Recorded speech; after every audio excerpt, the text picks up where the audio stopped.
Chapitre 112. Le levain des pharisiens. Une fois passée la semaine sainte et par conséquent la pénitence de ne pas voir, revient ce matin, 22-4-46, la vision spirituelle de l'Évangile, et toute mon anxiété s'oublie dans cette joie qui s'annonce toujours par un indescriptible sentiment de jubilation surhumaine. Et voilà que je vois Jésus qui marche encore le long des bosquets qui bordent le fleuve. Il s'arrête pour commander une halte en ces heures trop chaudes pour permettre la marche. En effet, l'épais entrelacement des branches met à l'abri du soleil, mais c'est comme une chape qui s'oppose au mouvement à peine sensible de la brise, et par-dessous, l'air est chaud, immobile, lourd, d'une humidité qui se dégage du sol près du fleuve, une humidité qui ne détend pas, mais qui colle au corps en se mêlant à la sueur qui est déjà un tourment. Arrêtons-nous jusqu'au soir. Ensuite, nous descendrons sur la grève qui blanchit sous la lumière des étoiles et nous continuerons la route pendant la nuit. Maintenant, mangeons et reposons-nous. Ah! Avant de manger, je vais me rafraîchir en prenant un bain. L'eau sera tiède comme une tisane pour la toux, mais cela servira à m'enlever la sueur. Qui vient avec moi? Demande Pierre. Tous vont avec lui. Tous, même Jésus, qui, comme les autres, est tout en sueur et a son vêtement alourdi par la poussière et la sueur. Chacun d'eux prend un vêtement propre dans son sac et ils descendent au fleuve. Sur l'herbe, pour signaler leur halte, il ne reste que les 13 sacs et les gourdes que gardent les vieux arbres et d'innombrables oiseaux qui regardent, curieux, de leurs petits yeux de jet, les 13 sacs gonflés et multicolores, épars sur l'herbe. Les voix des baigneurs s'éloignent et se perdent dans le bruit du fleuve. Seul, de temps à autre, quelque bruyant éclat de rire des plus jeunes résonne comme une note aiguë au-dessus des accords bas et monotones du fleuve. Mais le silence est bientôt rompu par un bruit de pas. Des têtes se montrent de derrière un enchevêtrement de branches. Elles jettent un coup d'œil, disent avec une expression de contentement « Ils sont ici, ils se sont arrêtés, allons le dire aux autres !» et ils disparaissent en s'éloignant derrière les buissons. Pendant ce temps, rafraîchis, les cheveux encore humides, bien qu'essuyés d'une manière rudimentaire, déchaussés avec leurs sandales lavées et ruisselantes tenues par les brides, les vêtements frais endossés, les autres sont étendus peut-être sur les roseaux après un lavage dans les eaux bleues du Jourdain, les apôtres reviennent avec le maître. Ils sont visiblement plus en forme après ce bain prolongé. Ignorant qu'ils ont été découverts, ils s'assoient après que Jésus ait offert et distribué la nourriture. Et après le repas, somnolents, ils voudraient bien s'allonger et dormir. Mais voici qu'arrive un homme, et après lui, un second et un troisième. « Que voulez-vous » demande Jacques de Zébédée, qui les voit venir et s'arrêter près d'un buisson, se demandant s'ils doivent avancer ou non. Les autres, y compris Jésus, se retournent pour voir avec qui parle Jacques. « Ah, ce sont ceux du village, ils nous ont suivis !» dit sans enthousiasme Thomas, qui se disposait à dormir un peu. Cependant, ceux que Jacques a interrogés répondent un peu intimidés devant la répugnance visible des apôtres à les recevoir. « Nous voulions parler au maître, dire que... N'est-ce pas, Samuel ?» Et ils s'arrêtent, n'osant parler davantage. Mais Jésus, bienveillant, les encourage. « Dites, dites, vous avez d'autres malades ?» Et il se lève pour aller vers eux. « Maître, tu es fatigué. Toi aussi, plus que nous. Repose-toi un peu et qu'ils attendent, » disent plusieurs apôtres. Ici, il y a des créatures qui désirent me voir. Eux aussi n'ont donc pas leur cœur en paix, et la fatigue du cœur est plus que celle des membres. Laissez-moi les écouter. « C'est bien.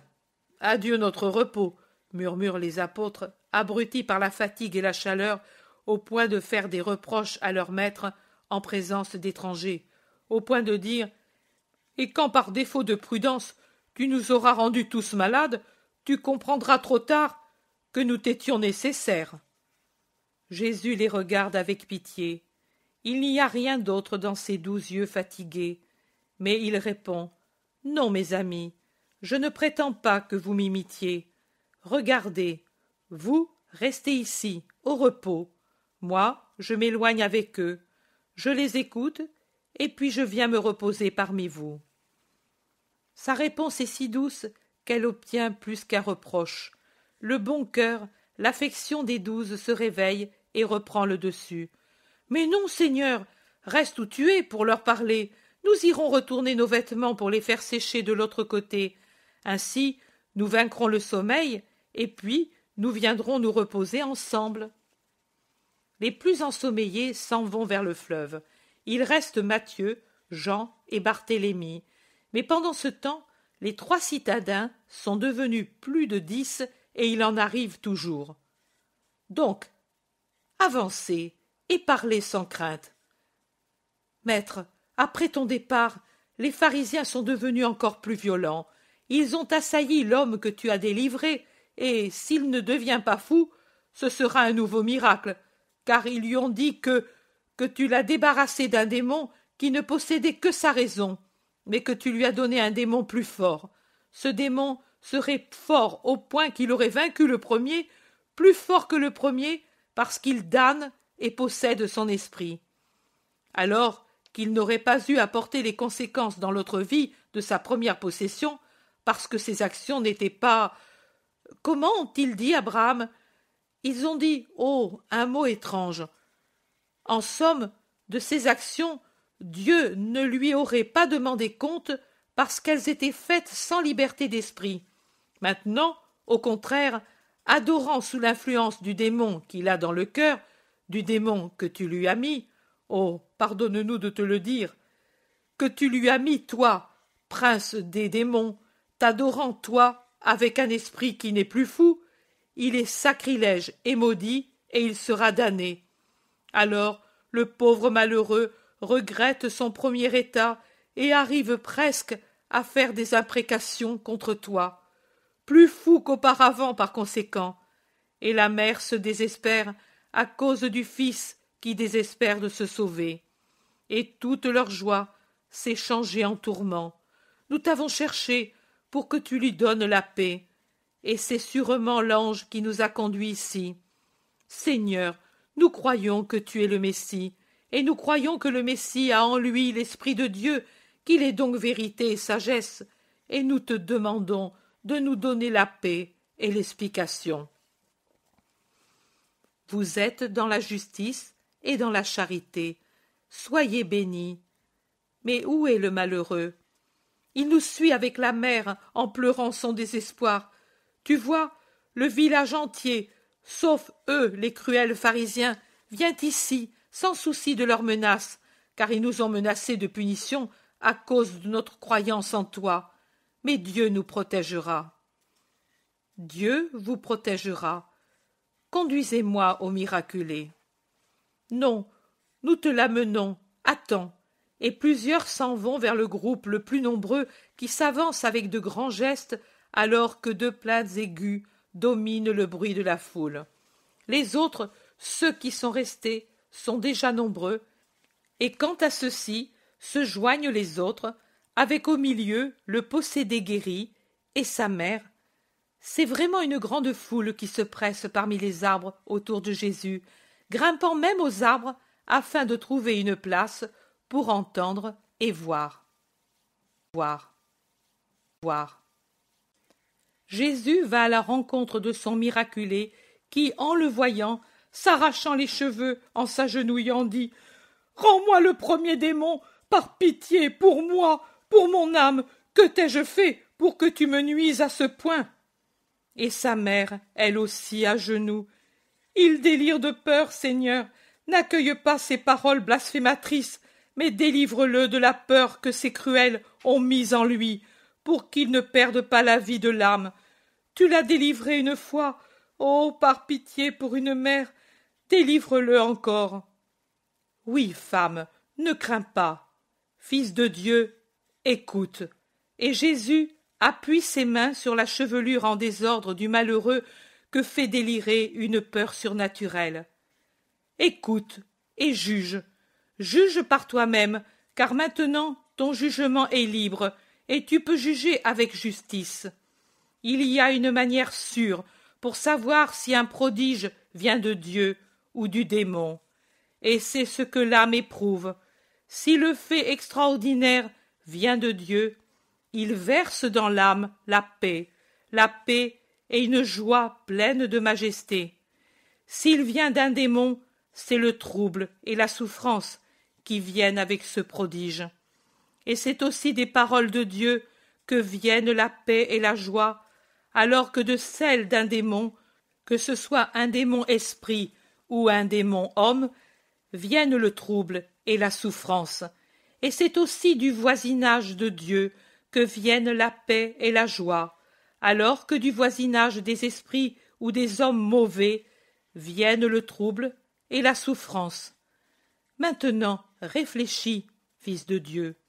Quand, en cédant aux démons de la luxure, tu as commencé à accueillir en toi ton oppresseur, jouissais-tu de la joie et de la paix? L'homme réfléchit et, en rougissant, il répond « Non, Seigneur ».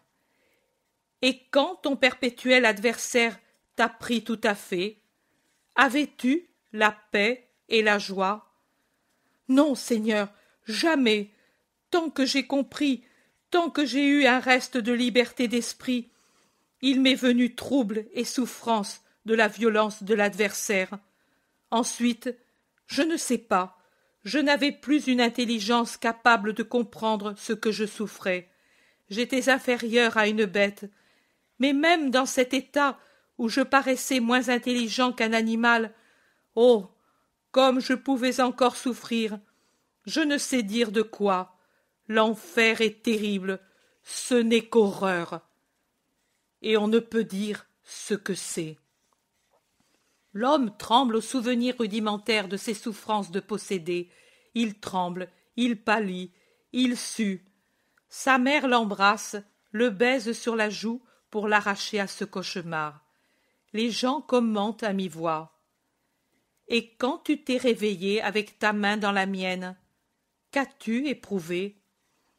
Oh, un étonnement si doux, et puis une joie, une paix plus grande encore. Il me semblait sortir d'une sombre prison remplie d'un grouillement de serpents innombrables et d'un air horriblement empuanti, et en même temps j'entrais dans un jardin en fleurs, plein de soleil, de chants.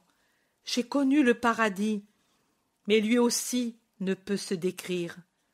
L'homme sourit comme ravi par le souvenir de sa brève et récente heure de joie. Puis il soupire et dit pour finir « Mais cela a été vite fini. » En es-tu sûr? Dis-moi maintenant que tu es près de moi et que tu es loin de ceux qui t'ont troublé.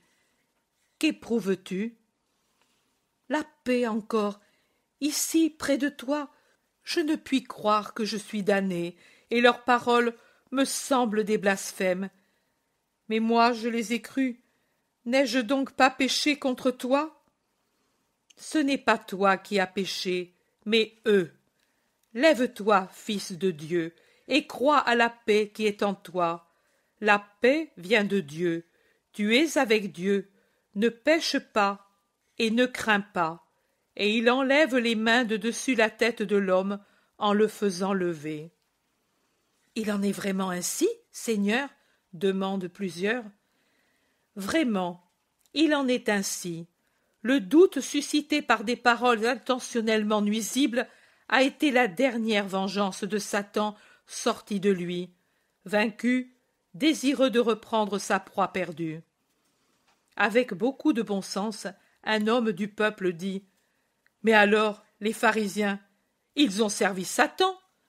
Et beaucoup applaudissent cette juste observation. Ne jugez pas, il est quelqu'un qui juge. Mais au moins, nous sommes francs dans notre jugement, et Dieu voit que nous jugeons des fautes évidentes. Eux feignent d'être ce qu'ils ne sont pas. Leurs actions sont mensongères et leurs intentions ne sont pas bonnes.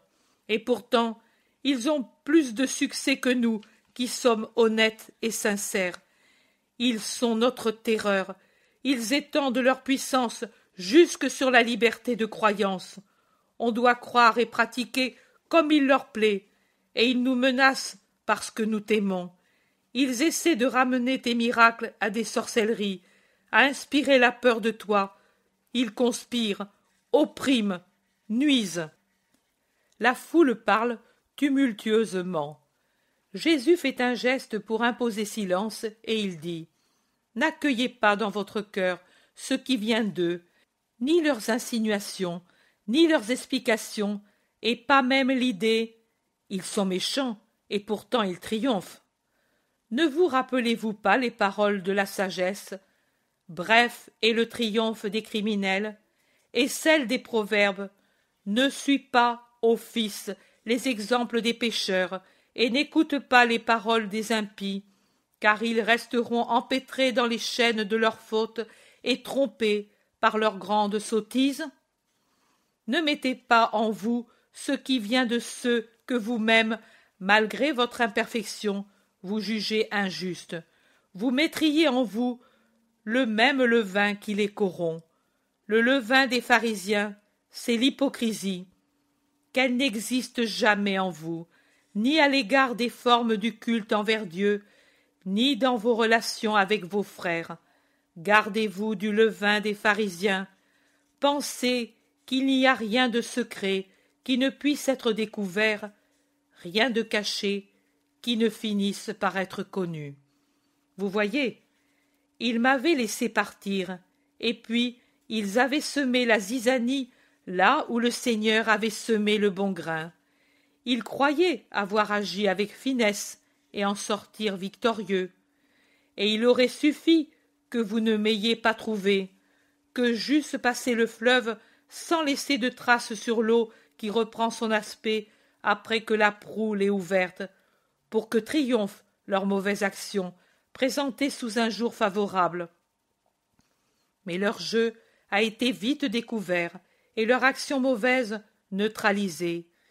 Et il en est ainsi de toutes les actions de l'homme. Il en est un, au moins, qui les connaît et sait y parer. Ce qui a été dit dans l'obscurité finit par être dévoilé par la lumière. Ce que l'on trame dans le secret d'une chambre peut être découvert comme si on l'avait préparé sur une place. C'est que tout homme peut avoir quelqu'un qui le dénonce. C'est que tout homme est vu par Dieu qui peut intervenir pour démasquer les coupables. Il faut donc agir toujours honnêtement pour vivre dans la paix, et que celui qui vit ainsi n'ait pas peur, ni en cette vie, ni pour l'autre vie. Non, mes amis, je vous le dis, que celui qui agit en juste n'ait pas peur. Peur. Peur. Pas peur de ceux qui tuent, oui, de ceux qui peuvent tuer le corps, mais qui, après cela, ne peuvent faire rien d'autre. Moi, je vous dis ce que vous avez à craindre. Craignez ceux qui, après vous avoir fait mourir, peuvent vous envoyer en enfer, c'est-à-dire les vices, les mauvais compagnons, les faux maîtres, tous ceux qui insinuent le péché ou le doute dans le cœur, ceux qui essaient de corrompre l'âme, en plus du corps, et de vous amener à vous séparer de Dieu et à avoir des pensées de désespoir à l'égard de la divine miséricorde. C'est cela que vous avez à craindre, je vous le répète, car alors vous serez morts pour toujours. Mais pour le reste, pour votre existence, ne craignez pas. Votre Père ne perd pas de vue un seul de ces petits oiseaux qui font leur nid dans le feuillage des arbres. Aucun d'eux ne tombe dans le filet sans que son Créateur le sache. Et pourtant, leur valeur matérielle est bien petite, 5 passereaux pour 2 as, et nulle est leur valeur spirituelle. Malgré cela, Dieu s'en occupe. Comment donc n'aurait-il pas soin de vous, de votre vie, de votre bien? Même les cheveux de votre tête sont connus du Père, et aucune injustice que l'on fait à ses fils ne passe inaperçue, parce que vous êtes ses fils, donc beaucoup plus que des passereaux qui font leur nid sur les toits et dans les feuillages. Et vous restez des fils tant que de vous-même vous ne renoncez pas à l'être, par votre libre volonté.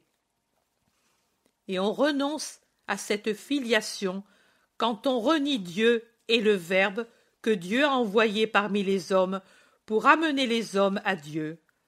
Alors, lorsque quelqu'un ne veut pas me reconnaître devant les hommes, craignant que cette reconnaissance ne lui soit dommageable, alors aussi Dieu ne le reconnaîtra pas pour son Fils, et le Fils de Dieu et de l'homme ne le reconnaîtra pas devant les anges du ciel.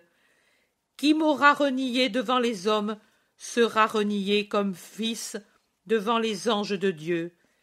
Et celui qui aura mal parlé et parlé contre le Fils de l'homme, il lui sera encore pardonné parce que je réclamerai son pardon auprès du Père. Mais celui qui aura blasphémé contre l'Esprit Saint ne sera pas pardonné. Pourquoi cela? Parce que tous ne peuvent connaître l'étendue de l'amour, sa parfaite infinité, et voir Dieu dans une chair semblable à toute chair d'homme. Les gentils, les païens, ne peuvent croire cela par croyance, car leur religion n'est pas amour. Même parmi nous, le respect craintif qu'Israël a pour Yahvé peut empêcher de croire que Dieu se soit fait homme et le plus humble des hommes. C'est une faute de ne pas croire en moi, mais quand elle s'appuie sur une crainte excessive de Dieu, elle est encore pardonnée. Mais il ne peut être pardonné celui qui ne se rend pas à la vérité qui transparaît de mes actes et qui refuse à l'esprit d'amour d'avoir pu tenir la parole donnée d'envoyer le Seigneur au temps fixé, le Sauveur précédé et accompagné par les signes prédits. Eux, ceux qui me persécutent, connaissent les prophètes. Les prophéties sont remplies de moi. Ils connaissent les prophéties, et ils savent ce que je fais. La vérité est manifeste, mais ils la nient parce qu'ils veulent la nier. Ils nient systématiquement que je sois non seulement le Fils de l'homme, mais le Fils de Dieu prédit par les prophètes, celui qui est né d'une vierge, non par le vouloir de l'homme, mais de l'amour éternel, de l'Esprit éternel, qui m'a annoncé pour que les hommes puissent me reconnaître. Eux, pour pouvoir dire que persiste la nuit de l'attente du Christ, s'obstinent à garder leurs yeux fermés, pour ne pas voir la lumière qui est dans le monde, et par conséquent renient l'Esprit Saint, sa vérité, sa lumière, et pour eux, il y aura un jugement plus sévère que pour ceux qui ne savent pas. Et de me dire Satan ne leur sera pas pardonné, car l'Esprit fait, par moi, des œuvres divines et non sataniques, et de porter les autres au désespoir, quand l'amour les a portés à la paix, cela ne sera pas pardonné, parce que ce sont toutes des offenses au Saint-Esprit. À cet Esprit paraclet, qui est amour, et donne l'amour, et demande l'amour, et qui attend mon holocauste d'amour pour se répandre en amour sage, illuminateur dans le cœur de mes fidèles. Et quand cela sera arrivé, ils vous persécuteront encore, en vous accusant devant les magistrats et les princes dans les synagogues et les tribunaux. Alors, ne vous préoccupez pas de penser à la manière de vous défendre. L'Esprit lui-même vous dira ce que vous avez à répondre pour servir la vérité et conquérir la vie, de la même manière que le Verbe est en train de vous donner ce qu'il faut pour pouvoir entrer dans le royaume de la vie éternelle. Allez en paix, dans ma paix, dans cette paix qui est Dieu et que Dieu exale pour en saturer ses fils. Allez, et ne craignez pas. Je ne suis pas venu pour vous tromper, mais pour vous instruire, non pour vous perdre, mais pour vous racheter. Bienheureux ceux qui sauront croire à mes paroles. Et toi, homme 2 fois sauvé, sois fort, et souviens-toi de ma paix pour dire au tentateur: n'essayez pas de me séduire, ma foi est que lui est le Christ. Va, ô femme, va avec lui, et restez en paix. Adieu, retournez à vos maisons, et laissez le Fils de l'homme à son humble repos sur l'herbe avant qu'il reprenne sa route de persécuté, à la recherche d'autres personnes à sauver jusqu'à la fin. Que ma paix reste avec vous. Il les bénit et retourne à l'endroit où ils ont mangé, et les apôtres avec lui. Une fois les gens partis, ils s'étendent, la tête sur les sacs, et le sommeil les prend bientôt dans la lourde chaleur de l'après-midi et le lourd silence de ces heures torrides.